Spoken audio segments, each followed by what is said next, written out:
Hey everyone, it's Megan Joaquin again. Welcome back to our 5th class.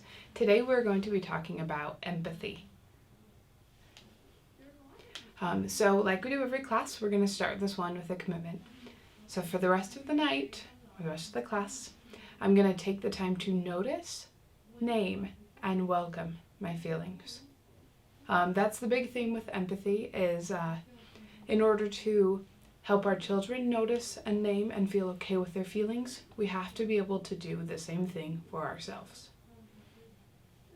Okay, so I'm going to show you a clip from The Simpsons. And in this clip, Homer learns to feel empathy for his son Bart. Now there's a lot of ways to learn empathy.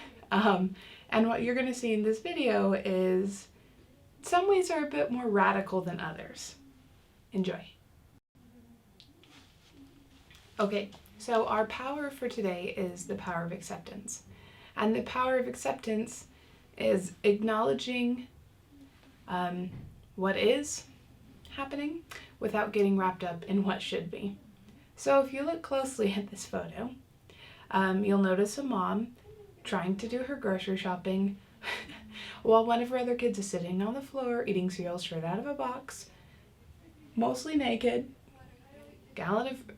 half a gallon of milk in her hand, her other child going crazy, throwing cereal all over the floor. Now, I think as parents, we've all experienced that chaos where we're trying to get something simple done, like grocery shopping, or we're just trying to get our child from one location to the next, and all kinds of crazy things happen. And I'm sure that a lot of us get to that point in our minds where we think, oh my gosh, why is this happening? Going to the store shouldn't be this hard. Coming home from the park could be easier than this. Oh my gosh. But the power of acceptance is just acknowledging that, all right, my kid ripped open a box of cereal and then they're sitting on the floor eating cereal in the store. Okay. And it's not, oh, well, my child should just be sitting in the cart or should be just walking next to me and should leave all the cereal alone and wait until we pay. No, we just accept this is what's happening. What am I going to do about it? Okay, so let's talk a little bit more about empathy. Empathy is a skill, not a personality trait. I think for most of my life, I believed the opposite. I thought empathy was something that people were born being good at. So, like any skill, like say playing the violin, it takes exposure and it takes practice. You can't really develop strong empathetic skills without practice or without knowing exactly what to do. So personally, I don't know how to play violin. I've never really tried. I've never taken lessons. And it's something that was never a concern for me or for my mom. But I think a lot of us as parents, we worry about whether our children are empathetic people or act empathetically. But do most of us worry about whether or not our kids can play violin? No. But in reality, these things are basically the same. So if you really want your children to be empathetic people, then it's important that you teach them how to improve this skill. And it's going to be difficult at first. I mean, I'm sure most of us have heard the sound of when a complete novice attempts to play violin for the first time, and they take the bow and it's just and it's the worst screechy sound you can imagine. But most of us were like, oh, what a horrible sound. But our minds don't immediately go to worrying, oh my gosh, my child did such a bad job playing the violin the first time they tried and it made such a horrible sound. Oh no, my child's a bad person. Oh no, my child's never going to be good at violin. I don't think our minds go there. But when we see our children acting in ways that are mean or unempathetic, we sometimes think, oh no, my child's a bad person. Oh no, my child's never going to care about other people's feelings. But that's not true. I'm here to tell you that anyone can become an empathetic person because empathy is something that's learned. Okay, so first and foremost, empathy requires us to listen to children's feelings and thoughts without the need to change them. So when I was younger, I used to tell my parents all the time that I hated things. I don't really know why. I mean, I guess I was kind of a negative kid. But also I think I liked the shock value. And I thought that hating things made me kind of interesting. And so I would tell people, yeah, I hate ice cream. Or, oh, everyone likes this music. Oh yeah, I hate that music. Oh, I hate those books. I hate this. And all the time I would go on and on. Oh, I hate this. And really it's because I wanted to be interesting. And I think I wanted someone to acknowledge, wow, you hate that? That is so different. Because really, I think what I was looking for was more people to pay attention to me. And I wanted more people to take an interest in me. And of course my parents were concerned. They were like, oh my gosh, you're like 9. Why do you hate everything? Shouldn't you be at the stage where you love everything and everything is like unicorns and Santa? And so a lot of times what would happen is I would tell them, oh wow, yeah. No, I don't want that ice cream. I hate that ice cream. And of course they would know that I probably didn't. And they would get understandably frustrated. And then a lot of times I would be told something like, oh, don't say you hate that. You don't hate that. And I mean, usually they were right. I probably didn't hate it. But the thing is that the more my parents tried to tell me, no, you don't hate that. Don't say that. The more I wanted to convince them, no, you don't get it. I hate that. Hating that is what makes me me. And I got more set on, no, I want to hate that. Because really what I wanted was to feel like my parents thought that I was interesting. Where they just tried to change what I was feeling because they were worried. And I don't think that they recognized that I just wanted to feel interesting. And they didn't know what to do. And it's okay that they didn't know what to do. I mean, I'm sure most of you can relate that a lot of times we as parents don't know what to do. Especially when our kids say things like, I hate ice cream. Okay. So, as adults, our typical reaction to when children are upset is often say, oh, you're fine, or it's okay. Or a lot of us might distract them with a toy, a phone, a snack. I included this little meme. So for those of you who have siblings, I'm sure you can relate. I'm sorry, you're fine. Please don't tell mom. And I think from a young age, most of us, our parents probably kind of give that, no, it's okay, you're fine. And so then we use it with our siblings, and this is something that we pass on. And I hope that as I'm saying these things, none of you start to think, oh no, I had bad parents, or I'm a bad person. No, that is not what I'm saying. What I'm saying is that these are just normal behaviors. And these are just normal things that people have done for a long time. And although they may not be the best way to help someone feel better, and they're really not empathetic phrases, they're not bad, they're just normal. But I mean, we strive for better than normal, right? But here's the thing. If your child falls and scrapes his knee, you probably think, oh, he's fine. He broke his arm once and he barely cried. Why is he sobbing over this little skin knee? He can handle it. And so our reaction might be say, okay, no, you're fine, it's okay. But here's the thing is that when it comes to other people's pain, we never really know if it's okay for them. And sometimes our children can handle a broken bone better than they can handle a scraped knee. Actually, my mom told me that when I was 4 years old, I fell off a playground slide in the backyard. Like a very small one. One where you look at it and you're like, oh yeah, anyone would be safe on that. Well, apparently I wasn't, because I fell off and I somehow broke my leg. And so, of course, I was crying and I was in pain, and, I was just kind of sitting there in the backyard waiting for someone to come take care of it. And my mom, she of course was like, oh, are you okay? You're fine, it's fine. Because, I was crying hard, but she'd heard me cry harder in the past when someone took a toy away from me. So she was like, okay, she's fine. She didn't really realize that there was a problem until I got up and started trying to walk, and I was doing this weird limp, and, my leg kind of collapsed under me, and she was like, oh my gosh, okay, maybe there is something more going on. Maybe it's not just, you fell and your leg hurts.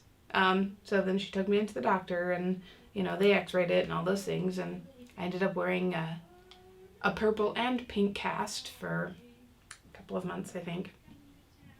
But here's the thing, is that she could have continued with, oh, you're fine, and really, what reason would she have besides seeing my leg crumple under me for believing that I wasn't? She'd heard me cry harder for toys. And if we go off the pure volume of cries, as far as which is the most important,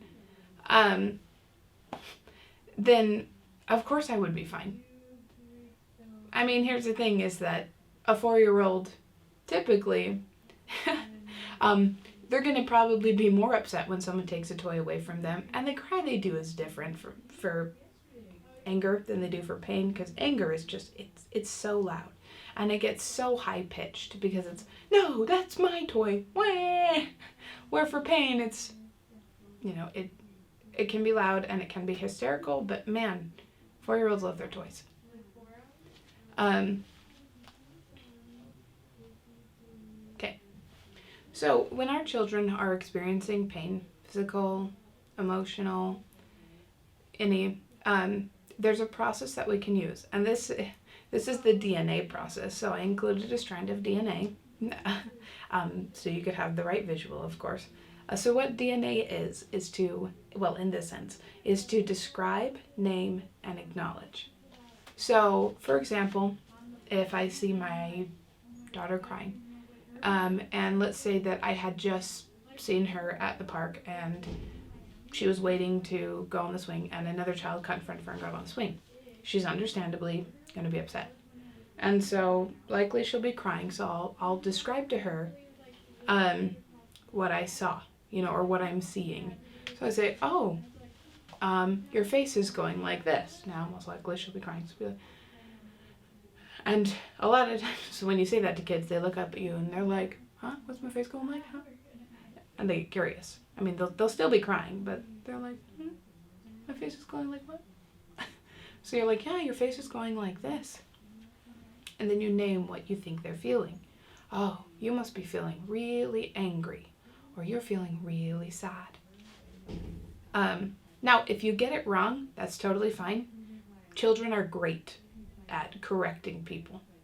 My daughter does it all the time.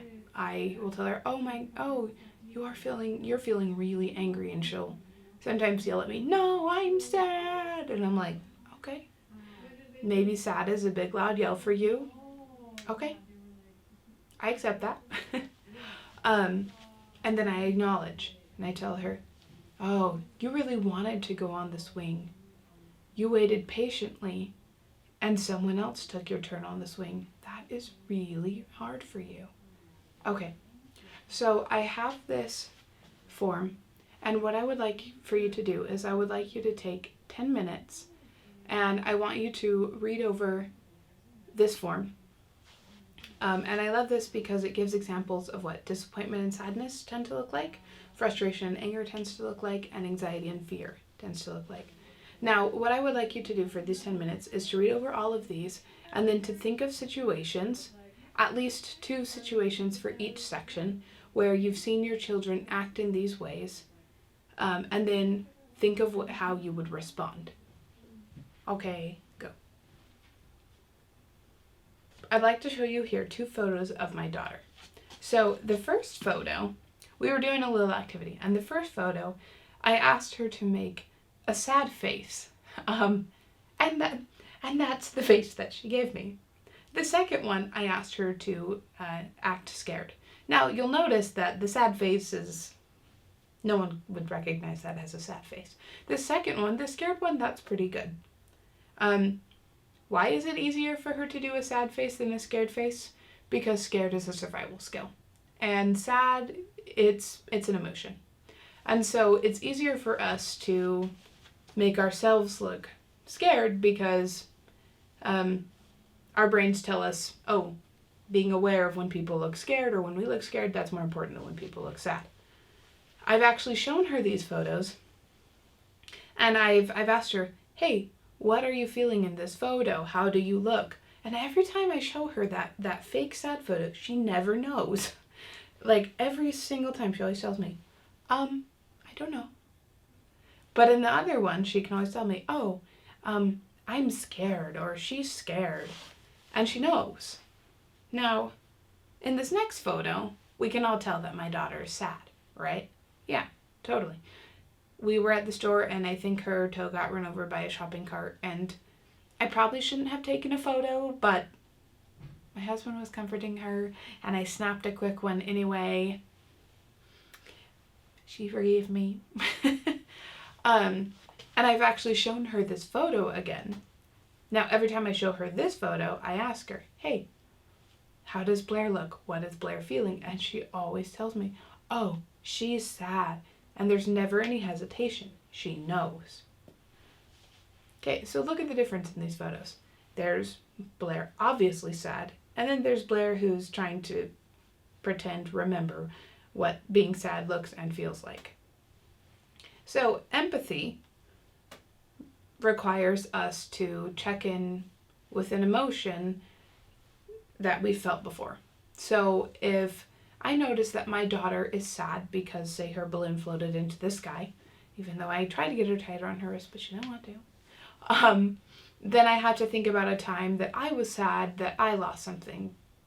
So I think about when I lost my first Fitbit, and how I felt disappointed, and I felt kind of sad because it was a matter of, okay, well, now it's going to kind of be expensive to track my steps and track my sleep and do all these things that really genuinely didn't affect my life in a big way, but I still liked doing, and I still liked having, and just that disappointing way, that disappointing way that we feel when we lose something that we like. So I was like, okay, I felt sad when that happened, and she's feeling sad right now about her balloon. And I just tap into what that was like for me. And I use kind of that remembered sadness as a way to connect with her. And that is a way to bond empathetically. Now, if you think about it, probably the reason that my 3-year-old child was unable to just produce a sad face is because she's unskilled in the area of remembering what sadness is like. Which, ultimately, that's a great thing that she doesn't just have this, long row of sad memories to draw upon at any time. But also young children, they're great at feeling their big emotions, but they're not great at naming them. They're not great at tapping into them when it's useful. They just feel them course through their bodies like an out-of-control river. And they can't tame it, and they can't stop it. They just feel it, and they just live with it. Now, the fact that my daughter couldn't make a genuine sad face on command, it gives me insight into the fact that, okay, well, if she can't do that face on demand, then maybe she also can't tap into her feelings on command. Maybe she just can't connect with other people that way on command. And that's okay. Because she's little. And that just lets me know that I need to keep working with her. And the phrases that, I say to her when I'm trying to connect empathetically, she remembers them, and they stick with her, and they are effective. But it also helps me understand that at other times when I wish she would treat me empathetically and she struggles, it's because she's still learning and she's still trying to get herself there. Okay, so I love this post right here. I'm not sure if we have any Bob's Burgers fans out here, but personally, I love Bob's Burgers. And I came across this of Luis. Oh, what is this I'm feeling right now? It's like I'm sad for another person. Is that a thing? Am I going crazy? And so clearly what she's experiencing is empathy, because that's really when it all boils down. Empathy is when you feel an emotion for someone else. And that's not to say that you can somehow feel it so they don't have to feel it. That's not how human emotions work. It's that you feel it as a way to connect with them and to help them feel validated. And you know what? At first, kids might think it's a weird thing, and they might think, am I going crazy? Especially because as human beings, I think so often we try to avoid feeling negative emotions. You know, we try to avoid feeling sad or angry or, well, anything negative, right? And so when we do experience, when we do try and tap into that sad emotion or that angry emotion or any emotion that we see someone else experiencing as a way to connect with them, it requires a lot of vulnerability. And it's difficult, it's difficult to think about painful moments that we've had. But it is the most effective way to feel empathetically for someone else. Okay, so let's talk about the difference between sympathy and empathy. These two terms are used interchangeably all the time, it seems like, but they are not the same. Empathy drives connection where sympathy drives it away, basically. So if you want to connect with your children and you want to connect with other people, you have to use empathy. If you want to say something about their difficult situation, but you don't really know what to say, but you want to seem nice, okay, do something sympathetic. It's not going to solve the problem, but at least you can say you tried, right? Okay, so here are some examples. Sympathy sounds like, oh, well, at least you still have all of your other toys. Where empathy is, you must feel really sad that you lost your snake stuffed animal. Now, it's not exactly the wording that matters as much. The most important thing is that when we're trying to connect with our children and our emotions, as I mentioned earlier, that we're not trying to change them. We're not trying to get in there and say, oh, I know you're sad, but be less sad and think about your other toys. That's us trying to change what they're feeling. That's us trying to fix it. And really, emotions can't be fixed. Because human beings, we are emotional beings, and we all have emotional experiences. And so basically, us trying to take away emotions, well, it's pointless. I mean, we all experience them, and we all need to experience them, and it's a significant part of living life as a human. And just the same as we wouldn't try and, convince our kids to feel less happy, or try and fix them so their happiness gets taken away, we shouldn't be doing the same thing with their sadness.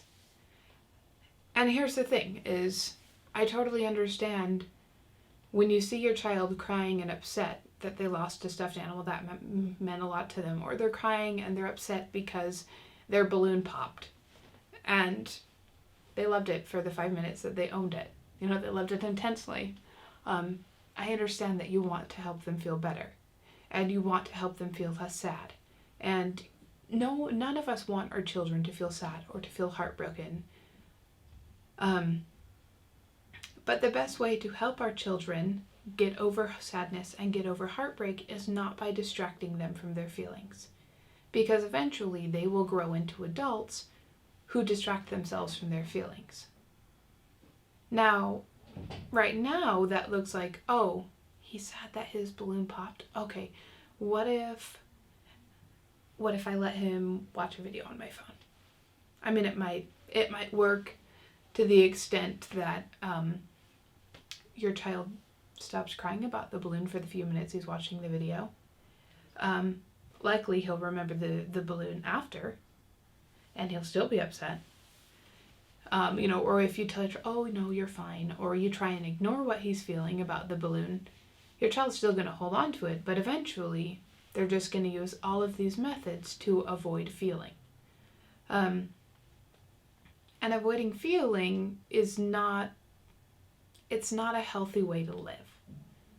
Because ultimately, we all have sad experiences, but if my method for feeling sad that, say, I got fired from my job, is to distract myself by watching TV, well, then I will probably spend, say, several days just binge watching TV instead of looking for a job. And that's not healthy. And so that's why it's important that when we're interacting with our children, that we draw within that very vulnerable part of ourselves where we connect with this feeling of sadness so that we can help our children feel, okay, I'm sad. It's normal to feel sad. I won't feel sad forever. Someday I'll get through this, and that they know what to do. Okay, so sympathy. I dropped my ice cream once. I know exactly how you feel. It's terrible. Where empathy is, you must be feeling so disappointed that your ice cream was ruined. Okay, so you're probably wondering with that first one, okay, well, you mentioned knowing how someone feels. Isn't that good? Yes and no. So it is incredibly helpful when our children believe that we know what they feel, but it is less helpful when we tell them we know exactly how they feel. The best way to convince our children that we know how they feel is not by telling them we know. It's by trying to name what they're feeling. So, oh, you must be feeling so disappointed. You must be feeling really sad. You must be feeling angry. It's okay to get it wrong. They'll correct you. And if you got it wrong and they corrected you, then they definitely know that you know how they feel. And then from there, you give them the time to feel their feelings. And you give them the time to, okay, you're feeling so sad about this ice cream. That's okay. If your child, if they're really upset and they want to cry about it, let them cry. They're heartbroken.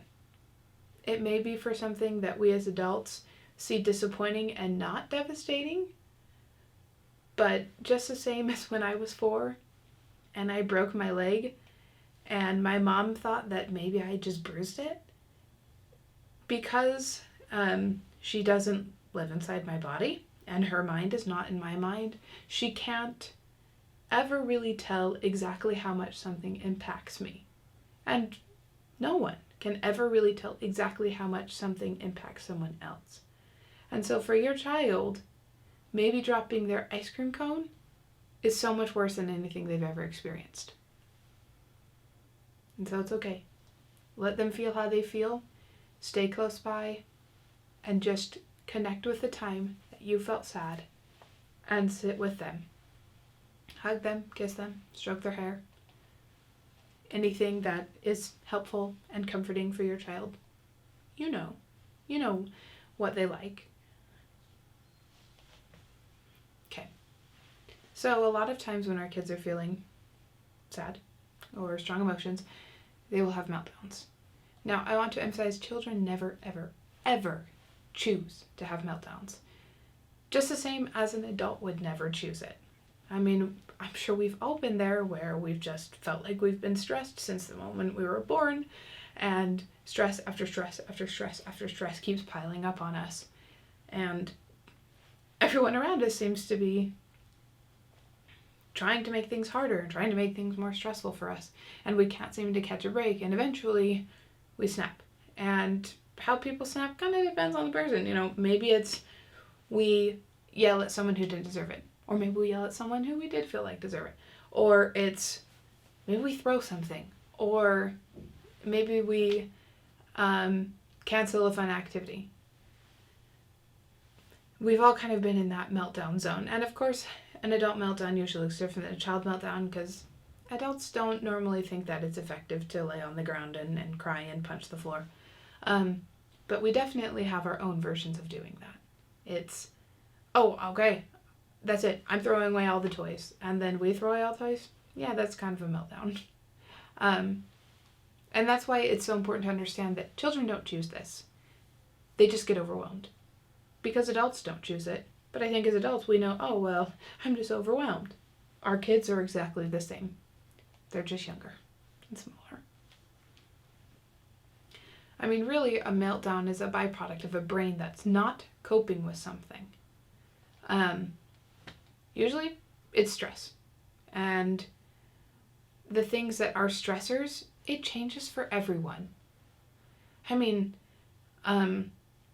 like, I just imagine, say people in like a circus and them on a tightrope. For me, being on a tightrope seems absolutely terrifying. And if I had to be a tightrope walker, I think I would be in constant stress every single day of my life. Yet there are people who successfully do that. Or for my child, she's very extroverted. So I take her to the park and she wants to make friends with everyone, and talking to other children, no problem for her. But other kids, introverts, shy kids, the thought of being at a park around a lot of other kids and maybe being interacted with by kids who are so friendly and bold, like my daughter, it's probably stressful for them to have, my daughter kind of like, hi, what's your name? Okay, play with me. We need to go together. And she's really good at kind of being in other kids' faces a little bit and kind of being all around like, yeah, no, we need to play together, and kind of controlling the play. And I imagine that's stressful for other kids sometimes. So everyone's stressors, totally different. But we all have stressors, and we all, at some points in our lives, we get to the point where we kind of melt down because our brains are not coping with something. Okay, so when our children's brains are overwhelmed, that looks like them having a meltdown. The very best thing that we can do when we see our children in that state is to shower them with love, compassion, and try and help them feel safe. Really, it's all the same things that we as adults want when we've had a long day. I mean, what's better than when we've had a trash day to come home and find that someone's made dinner for us and they just want us to feel good, so they give us a massage. I mean, really, I'm like, isn't that like dream come true? Our children are no different. Okay, now I know that these things that I've been talking about, they may seem difficult. And they may seem like, oh my gosh, well, how am I going to remember to do these for my kids? And how am I going to help them learn how to do it for other people? Well, I just want to tell you that what we offer to others, we strengthen within ourselves. So the more that we practice something, and we practice it for the benefit of other people, the better and the easier it's going to be for us. Now, like with all skills, some people are naturally better at things than others.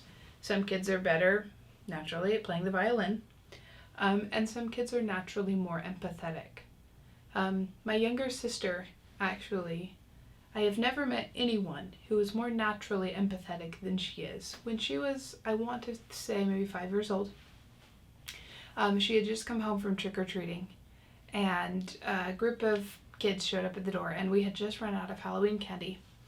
So I asked her, I said, hey, Savannah, is it okay if I have a couple pieces of your candy just so I can give it to them? And keep in mind that she's 5, or she was 5 at the time. And she immediately grabs the pillowcase that she just filled up with, that she spent a couple hours filling up with candy, and she immediately goes and she dumps all of her candy in the bowl. And she immediately demands, no, give all of it to them. And there's maybe like 3 people at the door.